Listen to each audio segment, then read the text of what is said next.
For many, when they become Genin, they have an idea of what their ninja career is going to be like, the missions they'll go on, the dangerous battles they'll face. But for many shinobi beginning on their ninja path, they start from a more humble means. That's forms of community service, cleaning up trash, painting a fence, finding someone's lost cat, or finding that lost cat stuck in a tree over and over and over again. This is what Team 7 found themselves doing. Well over a month had passed, and for some on the team, they were starting to reach their breaking point. Namely, Corey. She had no idea what any of this was supposed to mean. I mean, what does being a shinobi have to do with helping a cat? I mean, anyone could do that. Literally anyone. It all came to a head when Team 7 reported in to the third Hokage in his office. Corey not hiding her disdain for the recent mission they had gone on. We spent 3 days guarding a cabbage patch from rabbits. I mean, come on, isn't there anything else we can do? The third Hokage would take a deep breath, a somber tone as he spoke. You must understand, Corey.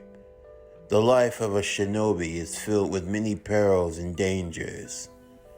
Missions are based off of rank, from a simple D rank like guarding a cabbage patch to an S rank for assassination. All of it falls under us, and we take any work we are given. You are but freshly made genin in your first year. You're a rookie among rookies, just getting wet behind the ears, so to speak. Of course, if you wish to prove yourself, then perhaps there is a way. A mission has just come through recently. One that, if your sensei will allow, may be a way for you all to push yourselves and see what you're made of. That is when the mission would be given. To escort a man, a bridge builder by the name of Tazuna, back to his homeland in the land of waves. It would be a bodyguard mission, protecting him from bandits, thieves, things of that nature. For Corey, she was excited. She had always felt like she had this great swelling of power, although she never had anyone or anything to really test it out on, as if she never really had much of a challenge. For Sasuke, he was more than happy to take the mission, seeing as how it was a chance for him to go to the next level as well, to see if he was one step closer in completing his goal. And as for Naruto, well, he looked forward to it. Naruto was still moving about aimlessly in life. So far, he was the only one that really didn't have much of a goal, or rather, much of anything that he wanted to do. Sure, there was the idea of becoming Hokage, and learning more about the beast he had inside of him and its ties to the first. It was definitely more appealing, but was that really what he wanted? I mean, sure, if he were powerful enough and the people wanted him to be Hokage, then maybe, but was there something else? For Naruto, his whole life, he felt as though he didn't have a purpose, but he felt as though there was something. There was something inside of him. He couldn't really describe it. He couldn't really put it into words. Oftentimes, it would come in the form of a dream. He would be asleep, and he would find himself dreaming of some odd future. A future where he was older. He was on a battlefield against an unknown enemy. Someone who he couldn't really make out. The being was like a shadow. A figure whose aura just oozed a darkness that was suffocating. A darkness that shrouded the world. And he stood as the bastion of light. The only one left that could combat the dark. The dream always felt vivid. He couldn't really describe or put into words what was happening, but he knew it was a great battle, an exchange of ninjutsu at the highest level. There would be a final clash, a roar that could be heard all around the world, and then he would awaken. Naruto had these dreams from time to time. He wondered if it meant something, or was it just his overactive imagination? What was his purpose? Deep down, he felt like he had one, as if he were born for some reason greater than himself, but it was all fuzzy. He felt like he was caught in a daze. He didn't really know who he was or what he was, but he knew he wasn't what he thought he was. In the end, none of that made any sense at all, but still, it's how Naruto felt, and it's simply how he went through life. As the team would prepare for their mission, gathering their supplies and everything else they'd need, they would meet at the gate with the old man. Tazuna wasn't really too impressed with the team that was sent to guard him, but it was better than nothing. For now, they would make their way down a path. So far, so good. Nothing out of the ordinary. Although, they would walk past a puddle of water. Now, to the untrained eye, the puddle didn't seem to amount to much. After all, it was literally just water. So what was the big deal? Although, it was a puddle of water in an area that hadn't seen rain in weeks. Maybe it was just someone that spilled over a bucket or something. Maybe. Kori stood to the left, Sasuke to the right, and Naruto walked forward in the middle while Kakashi covered the back area. As Naruto walked forward, he had recently brought with him a bow staff made out of wood. It was something he liked to practice with. After all, he had this ability to control wood now, so the bow was a good way of learning how to use it. For some reason, he couldn't affect anything of great mass or size, so him trying to do things like control trees or cause large roots to pull from under the ground, that wasn't really working for him. But when he focused hard enough, he could move roots, tiny roots. You could say that they were no bigger than like a whip or a vine or some rope, and he could only sprout a few of them from the ground, and he could just vaguely get them to bend and move to his will. But still, it was better than nothing. He was getting the idea of what wood release was, but at the same time, he really wasn't able to use it to its fullest capacity. As if he were on the cusp of it, but there was just something he wasn't grasping. As they continued to make their way, suddenly, two chains would appear from either side of Kakashi, wrapping around and binding him, before pulling apart and tearing him to shreds. Immediately from out of the forest, two shinobi would appear, racing towards Tazuna. Kori would stand on guard, as she immediately prepared for the one to her left.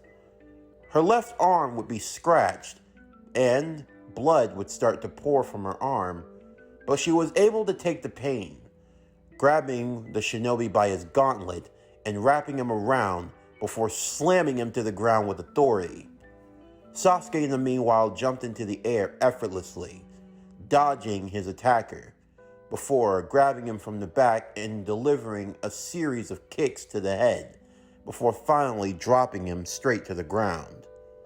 Naruto, in the meanwhile, covered Tazuna, making sure to keep a defensive barrier around him, standing on guard in case there was another attacker. Thankfully enough, they were the only two, and Kakashi would emerge from the shadows. He had used the substitution at the last moment, and he was proud to see how his genin were able to take care of the situation. He would check over Kori, wrapping and binding her arm as well as letting out the poison that come from the tipped blade that had slashed her. She was still good, relatively speaking. Naruto was the only one that felt a little inadequate about everything. While Kori and Sasuke were able to jump in, he was the only one that didn't really do anything. But still, Kakashi would praise him. He was smart enough to cover the client and to be protective in case there were more enemies. So in the end, they all did a good job. In the meantime, Kakashi would confront Tazuna, who would reveal the truth, that he wasn't just being chased by mere bandits, but there was a price on his head.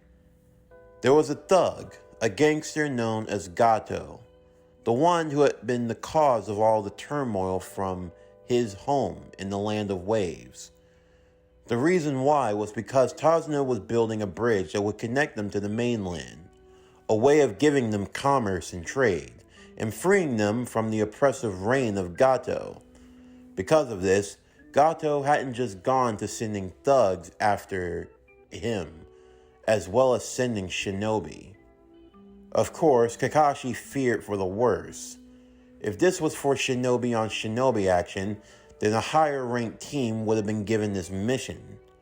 In all sense of the word, they needed to turn back. However, the team was more than willing to persist and go forward. Against Kakashi's better judgment, he would agree to it for now, but they'd have to work something out later. Before long, they would eventually arrive to the shoreline, where a boat would take them over across to the other side of the island, where they would become closer to the land of waves. A thick mist would form around them, a fog covering their every direction. If they weren't walking so close together, it would have been hard for them to even see where the other was. However, they managed to keep their formation together in the meantime. So far, they hadn't seen anything really strange, outside of a white rabbit that had crossed their path, although for Kakashi, that also was suspicious. Rabbits' fur normally change based off the time of year. The only way that rabbit could still have its white fur is if it was domesticated. And domesticated animals were particularly used by shinobi. As such, Kakashi made sure to stand on guard. And he was right to. Because just as they had reached a clearing in the forest, he would tell them all to duck, a large sword swinging overhead, landing into the side of a tree, as an unknown man, a tall man, stood on the handle of the blade. As he looked down to see who he was going up against, Kakashi recognized him from the bingo book. From the blade to the forehead protector, to the way his face was covered, he knew all too well. Zabuza Momochi, demon of the hidden mist. And I recognize you, Kakashi of the Sharingan. Sasuke perked up at hearing this. The Sharingan? What would Kakashi Sensei know about that? Zabuza would bear his greetings. I'll cut to the chase. I'm only after the old man. While normally shinobi of our caliber engage with one another, I am of no obligation. Hand over the old man to me, and I'll spare your lives. But get in my way, and I won't hesitate to cut you all down. Unfortunately, I can't let that happen. Kakashi would tell the others to stay behind them and to not get involved, as he lifted his forehead protector, revealing his left eye, and revealing a fully matured Sharingan. For everyone involved, save for Sasuke, they had no idea what the Sharingan truly was, and even more so, why Kakashi had it. But Sasuke was the most intrigued. Only someone from his clan could possess the Sharingan. So how on earth did Kakashi Sensei have one? Kakashi would tell them to get into Manji formation, and the team would do so, standing behind Tazuna, while Kakashi took the lead. Zabuza would disappear into the mist, before reappearing, this time in between all of the Genin. Naruto would push Tazuna to duck him out of the way, as Kakashi engaged with Zabuza, the two shinobi going strike for strike. The other Genin were amazed at what they were seeing. This was the battle between two high-caliber shinobi, and of which were entirely out of their league. A sense of bloodlust washed over all three of the Genin. The feeling, the experience. This is what it was like to see two shinobi of this level going at it. It was suffocating. Even for Sasuke, he felt like he wanted to just take his own life. Kakashi would yell for Sasuke to hold his reserves, to stand strong, to not give up. He wasn't going to let his comrades die. Not here. Zabuza, however, would simply laugh at this notion, because for him, it was foolish to make a promise that you couldn't keep. And for Kakashi, he would learn the hard way, as he would soon find himself captured in the water prison jutsu. Zabuza would create a water clone. He would use that to dispatch of the Genin as well as the old man. Naruto, Sasuke, and Kori would stand on guard against the clone, as each one of them would try to take their swing at it, only for it to fail miserably. The clone was indeed powerful enough to contest the likes of them. And even more so, it didn't seem like they were going to have a way out. But then Naruto thought of something, as he jumped back to where Kori and the others were. Kori, Sasuke, Naruto would say to them, you two are the only ones capable of really getting away from him. What are you talking about? Sasuke, I know you don't want to talk about it, but we all know what you're capable of. And Kori, you can do the same. You both are capable of flying.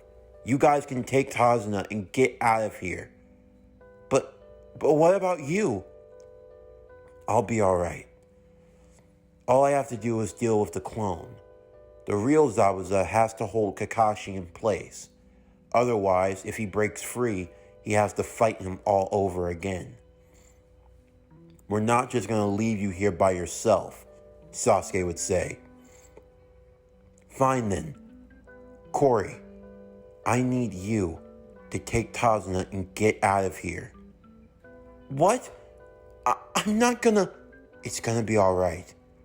All you have to do is fly up. I know for a fact that he can't fly, which means that he can't catch you. You'll be safe. Naruto would then spring into action. As he leapt forward, he would take out a kunai and match blades with the Zabuza clone, Sasuke following close behind. They would both be knocked away as the clone leapt towards Kori and the bridge builder. Kori would use the Shadow Clone Jutsu to create multiple copies of herself, distracting Zabuza just long enough as the real one would take Tazuna and fly high into the air. Zabuza would attempt to strike at them, only for the clones to get in the way once again. Eventually, though, they would be out of sight, and Zabuza couldn't help but be irritated. So, Kakashi, your brats have a few tricks up their sleeve. The fact that one of them is able to fly, it reminds me of the Tsuchikage. But no matter. She'll have to land eventually, and I have ways of tracking her down. You've only delayed the inevitable. And as for you two, the fact that you've stayed back, it must mean that you've resigned yourselves to accept your fate. Have you come to the realization that you're prepared to die? Naruto and Sasuke would stand, ready to face Zabuza. Unfortunately, we're not the ones that are going to be dying. You are. Bold words, kid. But tell me, how do you plan to take me out? Like this. Naruto would raise his hands to his face, holding a particular hand sign. He had stood in place long enough and focused long enough. Multiple wood-like tendrils would appear from the ground, wrapping around Zabuza and around his wood clone, holding them both in place respectively. Sasuke, in the meanwhile, would use the Demon Wind Shuriken, throwing it towards the clone as it pierced through, and now it was on target to hit the real Zabuza, who couldn't move at all. He only had one arm that could be free, but that was holding Kakashi. With no choice, he would be forced to let go. Using his one free hand, he would take the executioner's blade, slicing away at all of the wood tendrils that held him in place, eventually freeing himself as he took hold of the Demon Wind Shuriken, holding it and launching it back towards the boys. Naruto, in a split second, would create more wood-like tendrils to block against the Shuriken, catching it in midair just before it could rebound and hit them once again. With Kakashi now free, he would then be able to deal with Zabuza, the two of them coming face to face once more. All the while, hovering high above them was Tazuna along with Kori. Of course, Kori was surprised that Zabuza hadn't tried to follow her. As for Tazuna, he feared for his life. He had never been so high in the air before, and just being able to barely see the ground below him, he feared that if the girl dropped him, it would almost certainly lead to his demise. Kori would tell the old man to calm down. She was more than capable of holding him, and she wasn't going to let him fall like that. They just had to stay here long enough until the battle was over. And in the meantime, the fight was coming to an end. Zabuza found himself barreled against a tree, and just for added measure, Naruto would summon a few more wooden tendrils to bind and hold him in place. He wasn't getting out of this in any way, shape, or form. As Kakashi loomed over him with the Sharingan blazing, kunai in hand ready to strike him down. That boy, he's able to use the technique of the legendary god of shinobi. Indeed, you could say that he's the second coming, Kakashi would say. The second coming? You can't be serious. That child? You know, they say that you should never underestimate the next generation. It's strong advice, although unfortunately, you won't live long enough to heed it. Have I told you about my true abilities, Zabuza? I can see into the future. And do you know what I see? I see your death. Zabuza in that moment truly feared that this was the end.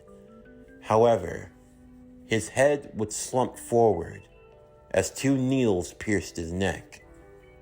From out of nowhere, a masked figure would arrive, coming to collect the body of Zabuza. Kakashi would have the others stand on guard, as Naruto would throw up a kunai as high as he could into the air with a paper bomb that would explode, giving the signal for Kori to come back down. As she did so with Tazuna, she was surprised to see Zabuza tied up to a tree and seemingly dead. The masked ninja, who claimed to be a hunter nin, would explain to them that he had been tailing Zabuza for a while now, and he was thankful to them for bringing him down. But he would have to dispose of the body. It was the duty of hunter ninja to handle their rogues. Kakashi wasn't going to interfere, and after cutting him free from his restraints, the masked ninja would disappear with Zabuza. Kakashi would recover his Sharingan as he would slump over, exhausted from exerting that much energy and from using the Sharingan. Now Team 7 would have to carry him while escorting Tazuna back to his home. In the meanwhile, once far enough away, the masked shinobi would begin to remove the needles from Zabuza's neck, only for Zabuza to awaken. "I'll do it myself." "You shouldn't do it so violently, Master Zabuza, or otherwise you will be dead." "That brat. I saw. Is it true? I felt it. He had wood release. Does this change the mission?" "Of course it does, even if he's just a genin. I've heard stories of what the first Hokage could do. He was called the God of Shinobi, able to battle back against the likes of the strongest ninja of his day, including Madara Uchiha. If that brat is of the same lineage and has the same skills, we might be in way over our heads. You need to recover. But what do we do? If he's really that strong, he and Kakashi..." "I know someone. Although whether or not he'll come, that's a different story. The last I heard, he wouldn't be too far from this area." "Do you mean him?" "Of course. Who else could it be?" "I understand that things might seem dire, but do you really think calling him is necessary?" "I don't like it any more than you do. But if this is someone that we're truly going up against, then I'm going to call him in for this job. Besides, him and his weird group of friends are always looking for an extra payday. So, this might be to his liking." With that, Haku would be given the instructions and would follow them to the letter. In the meanwhile, Team 7 would arrive to the Land of Waves, arriving to the home of Tazuna, where they would meet his daughter Tsunami and his grandson Inari. Kakashi was taken into a room for bed rest, while the three genin would watch over him. In the meanwhile, under the cover of night, a shinobi dressed in a black cloak with red clouds makes his way through a dark forest, when suddenly a bird would swoop in before him. The shinobi stands on guard as he reaches for the blade on his back, entirely wrapped in bandages. The bird would transform into the masked shinobi. "Hunter Nin, have you come for me?" "No, that's not your style, is it? If you were truly after me, you wouldn't have made your presence known. You would have stayed in the shadows and tried to take me out that way. But the fact that you stand before me the way that you have, it's obvious that you're no Hunter Nin. But you've taken their mask. Let me guess, you use it as a form of cover. You are truly perceptive, just as Master Zabuza said you'd be." "Zabuza? So, he sent you on his behalf? What does he want?" "He requires your assistance." "My assistance?" "Yes, he is currently on a mission to execute someone. However, he is being protected by a shinobi, and his team. Among them, Kakashi Hatake of the Hidden Leaf, the copy ninja, as well as a young boy. A young boy. Kakashi, understandable, but what? He can't kill a child? Has the mighty demon fallen so low? The boy possesses the power of the first Hokage. What? You're joking. I'm not. Master Zabuza felt it firsthand. He is indeed skilled. The power of the first Hokage? The god of shinobi? You can't be serious. I've only come here because Master Zabuza wishes to work with you, believing that it could be beneficial. How so? Master Zabuza intends to betray our client. After the mission is done, of course. It could be of great benefit to you and your organization, financially speaking, of course. Kasame would have to think this over. This could be to their benefit. However, first he would have to make a call to his master. But he's sure that he would agree. So, where's the demon all huddled up anyway? I mean, if he has to call on his big brother to clean up his messes, then I guess I can't really turn him down now, can I? He is in the land of waves. That far out, huh? We should tread carefully. That's not too far from where the mist is. If word gets out that I'm in the area, you know they're going to be sending real hunter after me. And you as well. That won't be an issue. Meanwhile, a small boat arrives to the land of waves. A young man steps forward, wearing glasses and having blue hair. An oddly shaped sword with two handles placed on his back, with the hidden mist headplate on his chest. The young boy is very nervous about this, although if he's going to follow up on a lead, he can't just stay cooped up in his village forever. Oh man, I don't even want to be here, but I already know what'll happen. If I come back and I didn't do as I'm told, I'm gonna get an earful from Ao. The young man's name is Chojuro, member of the Seven Swordsmen of the Mist. Recent intel details that Zabuza Momochi is in the area. Zabuza, please don't make this too difficult. And with that, Chojuro would set off into the mist. A storm was beginning to brew of great forces that were all gathering together. A meeting of the strong. And in the end, only the one with the will and the strength would survive. What will happen to our shinobi in the land of waves as powerful forces gather on all sides of them?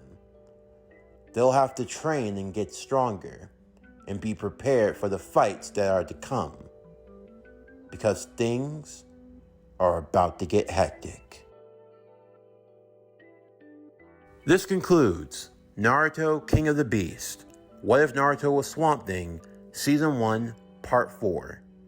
Stay tuned for tomorrow's video as we continue What If Naruto Was Swamp Thing, Naruto King of the Beast, Season 1, Part 5. But anyway, that's going to do it for the end of today's video. I'm Javon Harrington with Power Core Productions and Podcastings. Signing off, and I'll see you next time.